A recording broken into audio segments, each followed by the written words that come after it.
Take a look at the top 4 stories in our news bulletin. It all has to do with the abuse and the killing and the rape of women and children here in South Africa. So this morning we are taking a look at the spate of female killings that have been taking place in the country. Let's say good morning to Palesa and Griselda. They're both at the Barrett taxi rank in Soweto this morning, and they're going to try and tackle this issue, speaking to a lot of role players in this industry as well as people in that area. Palesa and Griselda, good morning to you.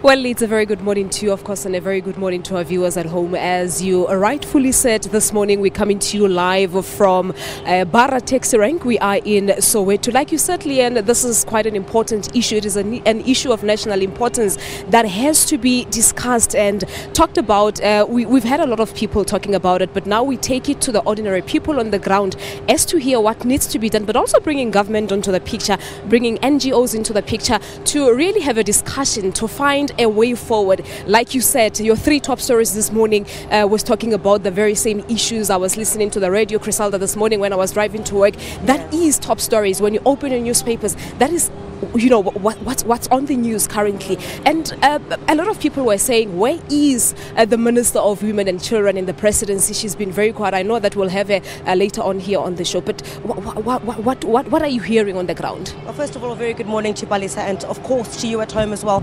I think there's been massive outrage from South Africans indicating that something needs to be done. I think this issue has always been there, Palesa, but once again thrust into the spotlight with the brutal killing of Karabo Mokoena, allegedly by her boyfriend, the brutality surrounding these killings. And then just a few days later, you had the killing of Bongeka Pungula as well, together with her friend, allegedly raped as well. So South Africans have really, from across the board, have been outraged. We've also seen men come to the fore, organizing marches as well, lending their voice as well to the scourge of the violence that we have seen. If we look at the statistics also, they're, Palesa, quite alarming, and does give an indication that certainly maybe there might be under-reporting that has been taking place. I mean, if you're looking at just a 2016 survey that indicated that more than 70% of women, in comparison to 23% of men in the 2014-2015 year, have experienced sexual violence. So those are a number of things that we're going to be speaking about here this morning.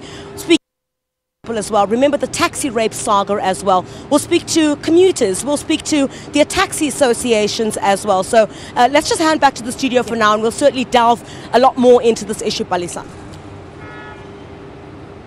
All right, but just before we hand back to the studio, let's quickly take an ad break. You're on Morning Live. After your 6:30 news headlines, we have the Minister Susan Shabangu from Presidency, responsible for the portfolio of women and children. Stay tuned for that one.